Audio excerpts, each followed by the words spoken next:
Hey everyone, welcome to Strange Stories, where we explore near-death experiences and supernatural stories from people who've had a glimpse of the other side. If you enjoy our content, please consider liking the video and subscribing to our channel. Without further ado, let's get to the story of the day. Story number 1. I was driving my new car, which I had received for graduating from high school.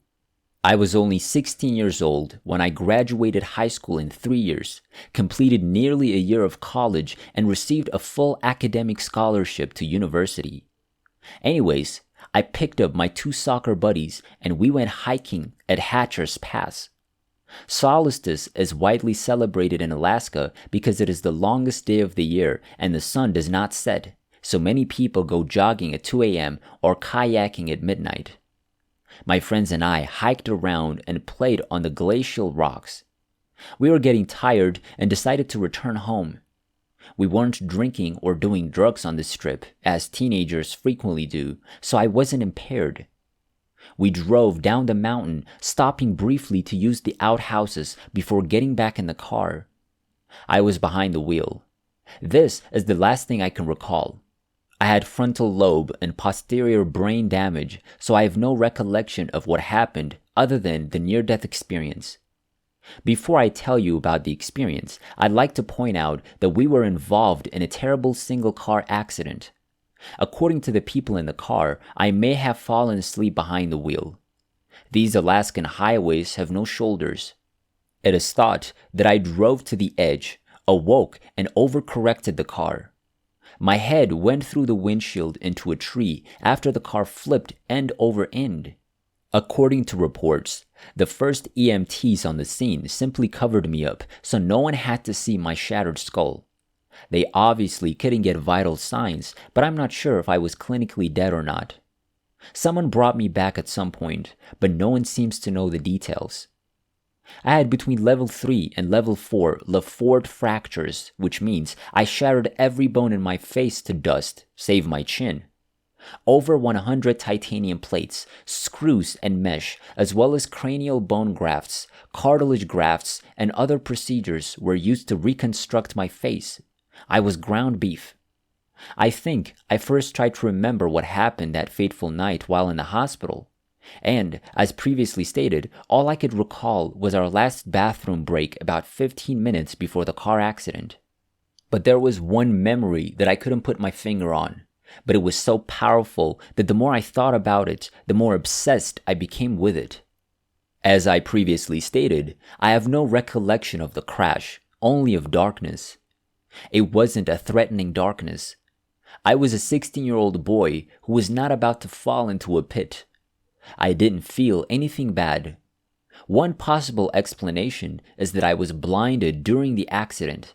They informed my parents that I would be blind for the rest of my life and advised them to make appropriate arrangements. I can still see though. I believe my blindness prevented me from seeing the tunnel of light or looking at my driving self. I've always felt alone in my NDE because everyone else I know who'd had an NDE has seen a tunnel, hovered over their body, met dead relatives, and so on. My experience was far from typical. I've never written about my NDE, and I've only told 13 people about it. First, I'm not sure there are any words in our limited vocabulary to describe what I went through. Second, strange things happen whenever I describe my experience. Something strange happens to me or to the person I'm telling. This may appear delusory or self-aggrandizing, but I swear it's true. What's strange is that I always know who needs to hear it and when.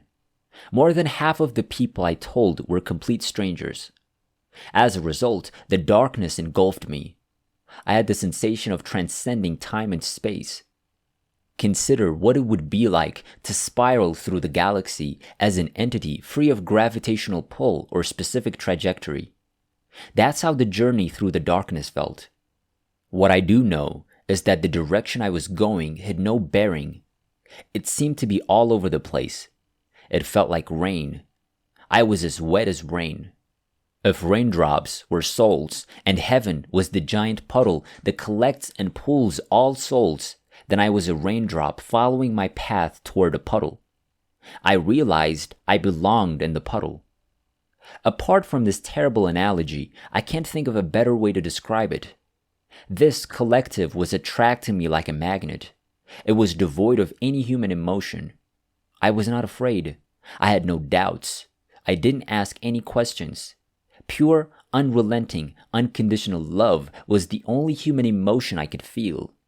Take a mother's unconditional love for her child and multiply it 1,000 times, then multiply it exponentially. Your equation's result would be a grain of sand to all the beaches on the planet.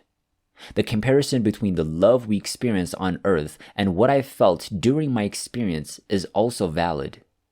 This love is so intense that words like love seem obscene in comparison.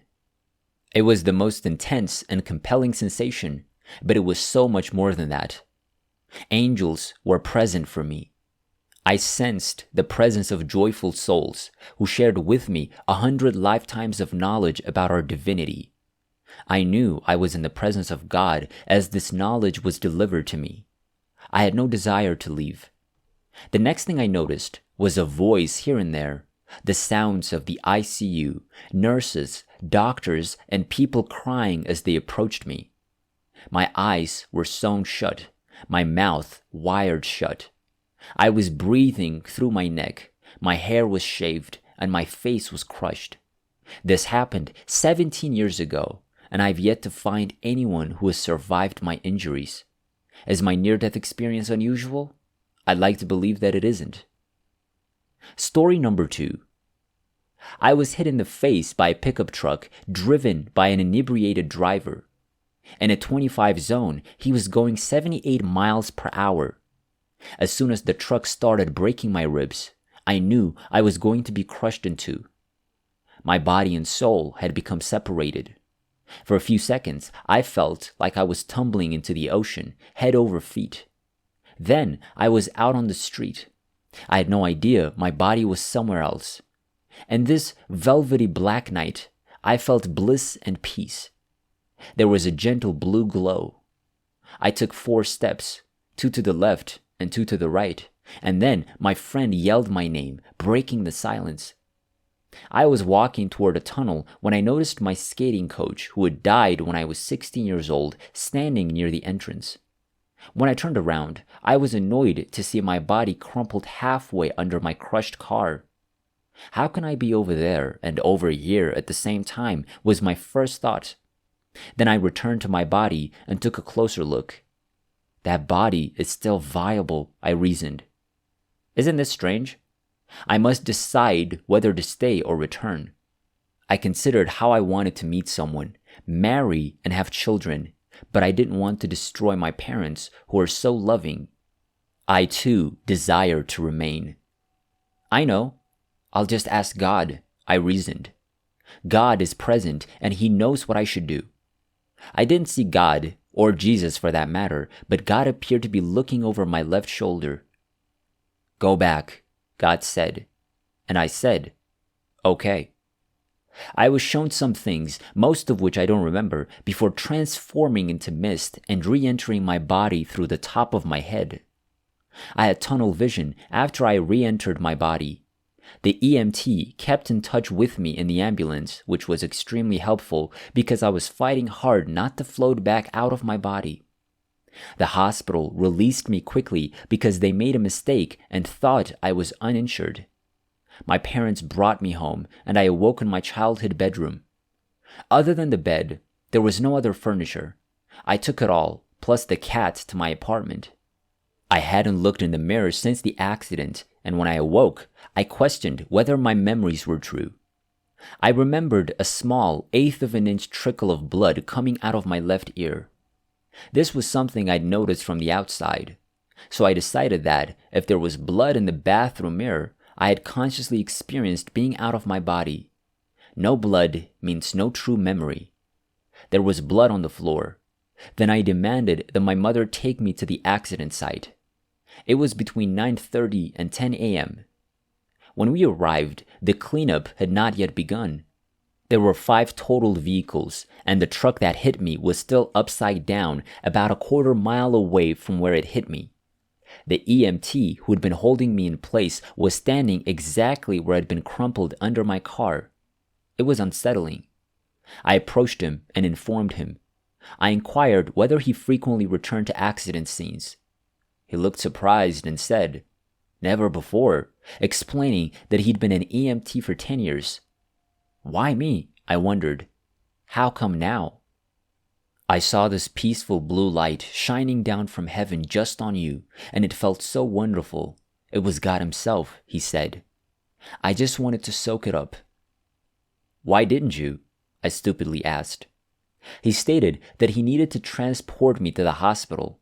Then he said he went back to the scene as soon as his shift ended to see if the blue light was still there. He declared that it had vanished. "Were you with God last night?" he asked, looking me in the eyes. "Yes," I replied. Then I kept quiet about it for 4 years, never telling a soul.